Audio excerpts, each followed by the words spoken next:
যদি আওয়ামী লীগ আবার ইন্ডিয়ার সহায়তা যদি বাংলাদেশে ঢোকে, 2 দিন পর পরে বলে আসতেছি, খেয়ে ফেলবো, লিস্টিং করছি, কারা কারা করেছে, একজনও বাঁচতে পারবেন। আপনি আমি আজকে একজনের বিরুদ্ধে, আপনি আর আমার বিরুদ্ধে যে কজন আছে, যারা যারা এনসিপি বলেন, জামাত বলেন, বিএনপি বলেন, যারা পুলিশে এখন বিভিন্ন বড় বড় পদে এসে, কেউ কি বেঁচে আসতে পারবে এখান থেকে? যদি আওয়ামী লীগ আবার ইন্ডিয়ার সহায়তা যদি বাংলাদেশে ঢোকে, আপনার মনে হয় একজন বাঁচতে পারবেন? আগে তো নিজের জীবন বাঁচান, এরপরে লুটপাট করেন, গুপ্ত সুপ্ত বালছাল নিয়ে মারামারি করেন, যেটা পরে করেন না। আজকে যে বিষয়টা আপনাদেরকে বলবো, এটা বললে বুঝতে পারবেন যে কত ভয়ঙ্কর জায়গায়, কত বিপজ্জনক জায়গায় তারেক রহমানের জীবন, আপনাদের জীবন, আমাদের জীবন দাঁড়িয়ে আছে, তাহলে বুঝতে পারবেন। 20 তারিখ, এই 20 এপ্রিল আমি ফেসবুকে একটা পোস্ট করেছিলাম, বিমান বাহিনীর ভেতরে কিছু একটা হচ্ছে, তারপরে সর্বোচ্চ সতর্কতা জারি করা হয়েছে। তো আমি যতটুকু জেনেছিলাম, ওই দিন ভেতরে আমার যতটুকু সোর্স আছে তারা বলছে ভাই টান টান উত্তেজনা মনে হচ্ছে, এটা মানে উপরের লেভেলের এরকম 2 একজন ছাড়া বোধ হয় আর অন্য তেমন কেউ জানে না। আমি এরপরে জানার চেষ্টা করলাম, এর মাঝখানে 23 তারিখে একটা নিউজ দেখলাম। 23 তারিখে নিউজটা করেছেন ভারতীয় একজন সাংবাদিক, তার নাম হচ্ছে চন্দন নন্দী। চন্দন নন্দী 23 তারিখে নিউজে বলেছেন যে Bangladesh air force on high alert after raids net many airmen for links with Tehrik-i-Taliban Pakistan TTP. আচ্ছা, এই নিউজের ভেতরে তিনি বিস্তারিত লিখে দিয়েছেন কি হয়েছে ওই রাতে, তারপরে এর আগে পরে কি ঘটছে, সেনা বিমান বাহিনীর ভেতরে তেহরিক-ই-তালিবানের কি বিশাল বিস্তৃতি ঘটেছে, কতজন সেখানে ট্রেন আপ হয়েছে, কতজনকে, 2জনকে ধরা হয়েছে, গ্রেপ্তার করা হয়েছে, 10জনকে আটক করা হয়েছে জিজ্ঞাসাবাদের জন্য, আরো 10জন পালিয়েছে, সব বিস্তারিত বলে দিচ্ছে। অথচ সে তার এই খবরের ভেতরেই বলছে যে BF headquarters in Dhaka has shied away from even acknowledging the raids and consequent arrest, detention and escapes. মানে ওর খবর, ওর এটার ভিতরে আপনার নর্থ ওয়েস্টের ওই পোর্টালে গেলে তারপরে দেখতে পারবেন, ওর খবরের ভেতরেই বলছে যে BF হেডকোয়ার্টার্স, মানে বাংলাদেশ এয়ারফোর্সের হেডকোয়ার্টার্স, এই ঘটনা নিয়ে সেটা তারা অ্যাকনোলেজিংও করছে না অ্যাবাউট কোনটা, অ্যারেস্ট, ডিটেনশন এবং এসকেপ। এই রেড দেওয়ার পরে যে যা ঘটেছে সেই কনসিকুয়েন্স তারা প্রকাশ করে নাই, তিনি যে বলছে। অথচ তিনি জেলে গিয়েছেন, তিনি জানলেন কিভাবে? এটা হচ্ছে কোশ্চেন। আচ্ছা, বাংলাদেশের সেনাবাহিনীর কোনো কিছু হওয়ার আগেই এই নর্থ ওয়েস্টের কাছে চলে যায়, এই চন্দন নন্দীর কাছে। চন্দন নন্দী মূলত ভারতীয় গোয়েন্দা সংস্থার একটা মুখপাত্রের মতো আচরণ করে, এখান থেকে যেসব সূত্রে খবর টবর এগুলোই সে মূলতই করে। তার খবরের একটা বিরাট অংশ জুড়ে বাংলাদেশ সেনাবাহিনীর ভেতরে ওয়াটার পাম্প দিলেও গন্ধ পায়, এরকম অবস্থা। তো উনি কিভাবে জানলেন BF এয়ারফোর্স হেডকোয়ার্টার? এটা বলেন, সে নিজে বলছে তারা নিজেরাই মুখ খোলে নাই এই কারা কি হয়েছে, রেডের পরে কাদেরকে ধরা হয়েছে কি করে। অথচ সে সংখ্যা বলে দিচ্ছে যে 2জনকে গ্রেপ্তার করা হয়েছে, 9জন বা 10জনকে জিজ্ঞাসাবাদের জন্য ধরা হয়েছে, আরো 9জন পালিয়েছে, সেসব বলে দিচ্ছে। কিভাবে জানলো? এবার আসেন, বাংলাদেশের একজন, আমি চন্দন নন্দীর এখানে আরেকবার আসতে হবে, তারপরে বাংলাদেশের একজন সাংবাদিক আছেন জুলকার নাইন খান সামি ভাই ওই ঠিক ওইটার পরপরই তিনি একটা পোস্ট করেছেন। তিনার পোস্টটা হচ্ছে, বিগত অন্তর্বর্তীকালীন সরকার 1.5 বছরে বাংলাদেশের জাতীয় নিরাপত্তার এমন কিছু ক্ষতি সাধন করেছে যা অবর্ণনীয়। বিভিন্ন উগ্রবাদী গোষ্ঠীকে এক প্রকার ফ্রি রাইড দিয়ে দেশের নিরাপত্তা ব্যবস্থার অভ্যন্তরে এমন এক ঘুণ পোকার চাষ তারা করার চেষ্টা করেছে, যখন তার সামনে আসবে তখন তাদের প্রতি ঘৃণায় আপনার মন বিষিয়ে উঠবে।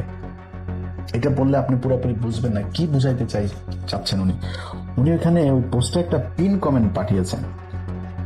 তো আমাকে পোস্টটা যিনি পাঠিয়েছেন, পাঠানোর পর আমার ভাই কি হয়েছে, কি লিখছে, ঠিকই তো আছে। পরে উনি আমার একটা পোস্টে পিন কমেন্ট করেছে, সেই কমেন্টটা আমার পাঠাইলো, সেখানে লিখেছেন, আপাতত এতটুকুই জানতে পারি যে অনতিবিলম্বে পাকিস্তানের সাথে সরাসরি বিমান চলাচল কিছুদিনের জন্য হলেও স্থগিত করা অতীব জরুরি। এইটাই হচ্ছে গিয়ে মূল পয়েন্ট। পাকিস্তান এখানে কোথেকে আসলো, তালিবান পাকিস্তান কারা, চন্দন নন্দীর কাছে খবর কেমনে গেল, সেই খবর ওই দিনই আবার নবনীতা চৌধুরীর কাছেও গেল। নবনীতা চৌধুরীও কিন্তু এই চন্দন নন্দীর এটারই মূলত উনি বাংলায় ট্রান্সলেট করে উনি একটা ভিডিও বানিয়েছেন। এবার আসেন বুঝি আমরা, বুঝতে হলে আমাকে আবারও সেই চন্দন নন্দীর ওই পোস্টে যাইতে হবে। আচ্ছা, চন্দন নন্দী দুইটা নিউজ করেছে, একটা 23 তারিখ আর একটা 26 তারিখে, 2 দিন আগে। আচ্ছা, তিনি একটা কথা বলেছেন যে the information related to the TTP, মানে ওই তালিবান পাকিস্তান, যেটা network among BF personally spread after Pakistani authorities informed Bangladeshi officials. Pakistani authorities মানে হয় গোয়েন্দা সংস্থা বা সরকার বা দূতাবাস, কোন একটা পক্ষ বাংলাদেশ এয়ারফোর্সকে জানিয়েছে, অফিসিয়ালদেরকে জানিয়েছে, পাকিস্তানের সরকার জানাইলো। বুঝেন, কিন্তু খুব হিসাব করে বুঝেন। পাকিস্তানের সরকার বাংলাদেশ সরকারকে জানাইলো তেহরিকি তালিবান পাকিস্তানের লোক তোমার এয়ারফোর্সের ভিতরে আছে, তাদেরকে তাড়াতাড়ি ধরো। আচ্ছা, জুলকারনাইন সামি বলল যে পাকিস্তানের সাথে প্লেন যোগাযোগ তাড়াতাড়ি বন্ধ করো। আচ্ছা, পাকিস্তান থেকে তাহরিকে তালিবানের পাকিস্তানের তাহলে বাংলাদেশে যে এয়ারপোর্ট, এই এটা বন্ধ করার মানে কি? মানে হচ্ছে যে বন্ধ করলে এই যে ডিরেক্ট ফ্লাইটে তাড়াতাড়ি সব তাহরিকে তালিবান পাকিস্তানের লোকজন বাংলাদেশে আসতেছে, এই জন্য উনি চান তাড়াতাড়ি পাকিস্তানের সাথে বিমান যোগাযোগ বন্ধ হোক। এইটুকু বোঝেন যে তাহরিকি তালিবান পাকিস্তান TTP হচ্ছে পাকিস্তানের রাষ্ট্রের বিরোধী একটা জঙ্গি সংগঠন। এই যে মাঝে মাঝে বোমা টোমা ফুটাতে এরা ফুটায়, যে কারণে পাকিস্তানের সরকার বাংলাদেশ সরকারকে বলেছে যে তোমরা তাড়াতাড়ি তৎপর হও, এই তাহরিকে তালিবান পাকিস্তান এটা রয়ের সংগঠন, এটা তোমাদের ভেতরে ঢুকেছে। এইবার কোশ্চেন হচ্ছে, তাহরিকে তালিবান পাকিস্তান বানাইলো পাকিস্তানের সাথে যুদ্ধ করার জন্য পাকিস্তানের ভেতরে, কিন্তু আমাদের দেশে কেন পাঠিয়েছে? এইটা হচ্ছে কি মূল বিষয়। এটা বুঝলে বুঝতে পারবেন যে আপনি কত বিপদে আছেন, আপনার তারেক রহমান কত বিপজ্জনক জায়গায় দাঁড়িয়ে আছে, আমার পুরো দেশের সার্বভৌমত্ব কতটা বিপজ্জনক জায়গায় দাঁড়িয়ে আছে। বাংলাদেশের এই এয়ারফোর্সের ভেতরে তাদের এইটা ঢুকানোর পেছনে গেল 6 মাস ধরে তারা কাজ করছে। আপনারা এই আর্টিকেলটা পড়লে সব দেখতে পারবেন, সেখানে 6 মাসের বেশি সময় ধরে তারা কাজ করছে।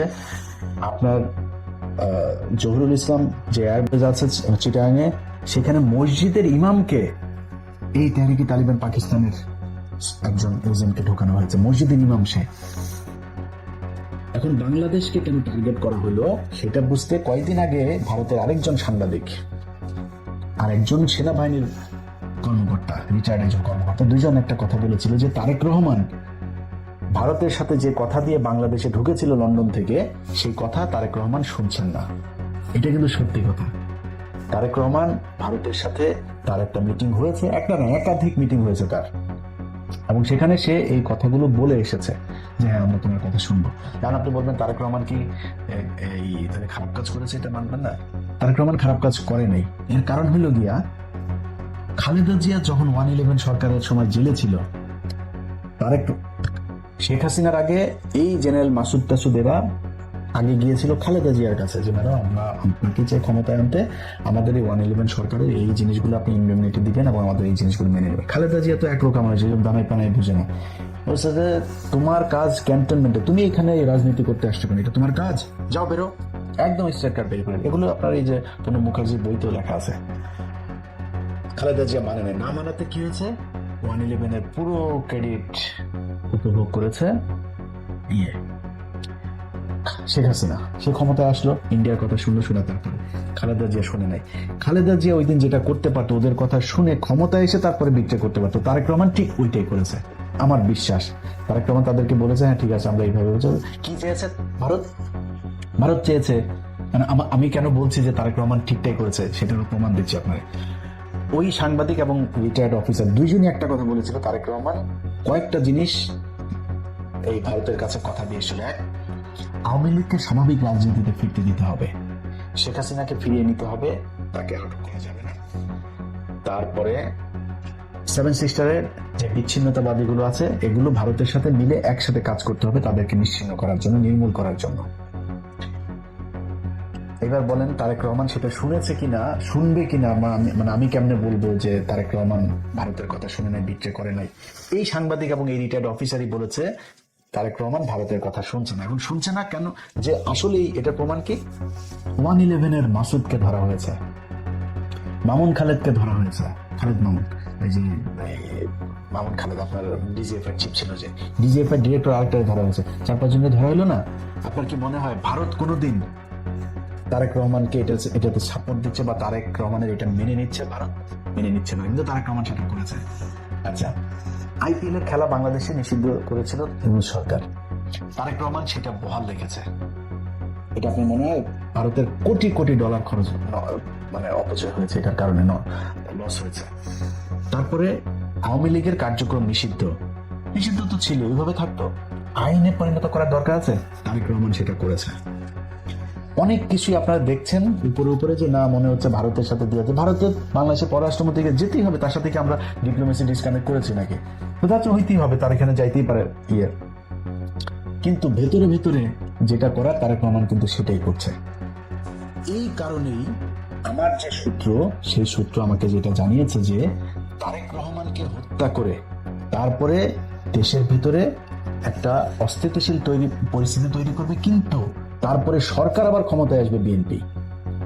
তারেক রহমানের এই যে শেষ কৃত্যের যে অনুষ্ঠান, দাফন কাফন যা যা হবে, এই দাফন কাফনের সময় বিশাল আকারে রাষ্ট্রীয় শোক টোক দেওয়া হবে। তারেক রহমান এই জাতির বিশাল এক কিছু ছিল, সব কিছু বলা হবে, বিএনপির নেতারা কান্নাকাটি করে পায়জামা ভিজায় ফেলবে, সব হবে। কিন্তু বিএনপির যে দ্বিতীয় সারির যে নেতারা বিএনপির হাল ধরবে, ক্ষমতায় আসবে, সেই ব্যক্তিরা হচ্ছে গিয়ে তারেক রহমান যা করছিলেন তার ঠিক উল্টাটা করবে, যেটা বলবে সেটাই করবেন। এই পরিকল্পনা নিয়ে তারপরে তারা আগাচ্ছিলেন সেনাবাহিনীর ভেতরে একটা কু করার জন্য। এবার বুঝতে পারছেন? আপনারা পুরো ঘটনার সূর্য একসাথে মিলানোর পরে দেখতে পারবেন যে তেহরিকি তালিবান পাকিস্তানের টিটিপির সাথে ভারতের যেই যোগসাজেশ, সেটা দিয়ে তারা পাকিস্তানের সাথে ওইদিকে ফাইট করছে, আর এই দিকেও ভারতের বিরুদ্ধে যারা কাজ করবে তাদেরকে এই করার জন্য এই তেহরিকি তালিবান পাকিস্তান নাম দিয়ে তারপরে এই করা হয়েছে। এখন এর পরপর পুলিশ হেডকোয়ার্টার একটা বিজ্ঞপ্তি দিয়েছে। সেই বিজ্ঞপ্তিটার ভেতরে আমি জানি না যে এটা কৌশল নাকি এটা বিষয়টা এরকমই। পুলিশ হেডকোয়ার্টার বলেছে নিষিদ্ধ ঘোষিত উগ্রবাদী সংগঠনের সমর্থক কর্তৃক গুরুত্বপূর্ণ স্থাপনায় হামলার পরিকল্পনা সংক্রান্ত গোপন ও জরুরি গোপনীয়। এটা দিয়েছে 23 এপ্রিল। ওই যে তারিখ মনে আছে, যেই 23 এপ্রিল চন্দন নন্দী আপনার নিউজ করলো, সেই 23 তারিখে পুলিশ হেডকোয়ার্টার এটা দিল। ওই পরের দিনই আবার জুলকারনাইন স্বামী ভাইও এটা নিয়ে করলো, ওই দিনই আবার নবনীতা চৌধুরীও নিউজ করলো। সবগুলোর একসাথে মিলান, তাহলে বুঝতে পারবেন যে খেলাটা কোথায়। এখন পুলিশের বিষয়টা আমি এখনো স্পষ্ট না। পুলিশ যেটা বলেছে নিষিদ্ধ ঘোষিত উগ্রবাদী সংগঠন, তো এই নিষিদ্ধ ঘোষিত উগ্রবাদী সংগঠনটা কি ইসলামী কোনো নিষিদ্ধ ঘোষিত সংগঠন নাকি কোনটা, এটাই না। এখন যদি পুলিশকে সর্বোচ্চ সতর্ক অবস্থায় রাখার জন্য এটা একটা কৌশল হয়ে থাকে তাহলে ভালো। বাট আমি সরকারের সব পর্যায়ে একটা জিনিস বলবো, সিটিটিসি যিনি আছেন প্রধান, এই মাল কিন্তু রয়ের মাল। অতএব তার এখানে আবার তার আলোচনা কদিন ধরে হচ্ছে, সে তার বক্তব্যের প্রেক্ষিতে বা তার তথ্যের প্রেক্ষিতে যদি এই জঙ্গি সংগঠন, উগ্রবাদী সংগঠনের হামলার নাশকতার এই আওয়ামী লীগের মতো যদি ছক সাজানোর কথা বলে থাকেন, তাহলে কিন্তু বিপদে বিএনপি আরেকবার পড়বেন। আপনারা আব্দুর রহমান বাংলা ভাই, এই খালেদা জিয়া তাদেরকে বিচার করেছে, এই খালেদা জিয়া সব জঙ্গিদেরকে ধরেছে, অথচ সেই জঙ্গির সব আপনার কনসিকুয়েন্স প্রভাবিত হয়েছে তাদেরকে, এই তারেক রহমান আর খালেদা জিয়াকে। বিএনপি এখন পর্যন্ত আমেরিকায় নিষিদ্ধ আপনার জঙ্গি সংগঠন, সন্ত্রাসী সংগঠন। তো আপনাদের যদি নাকি এখন এই মুহূর্তে যদি এই জঙ্গিদের নাম দিয়ে যদি আপনারা অভিযান পরিচালনাও করেন, না করে যদি সেটারে নির্মূল করেন, এটা যদি অ্যাকনলেজ করেন যে হ্যাঁ আমরা এটা মেনে নিলাম, এই দেশে জঙ্গি আছে, আমরা জঙ্গি মারছি, এটাও কিন্তু আপনাদের বুমেরাং হবে। মানুষ জানবে, পৃথিবীর অন্য দেশগুলো, বিদেশিরা জানবে যে বাংলাদেশে যে এতদিন ভালো ছিল, এখন তারেক রহমান আসার পরে এই যে জঙ্গি আবার বেড়ে গিয়েছে। সো আপনাকে সরাসরি স্বীকার করতে হবে তারেক রহমান যে আপনার শত্রু কারা, এই টিটিপির নামে এই দেশে আপনাকে হত্যা করার জন্য, বাংলাদেশে অস্থিতিশীল পরিস্থিতি তৈরি করার জন্য এই করেছে, এটা পৃথিবীকে জানাইতে হবে।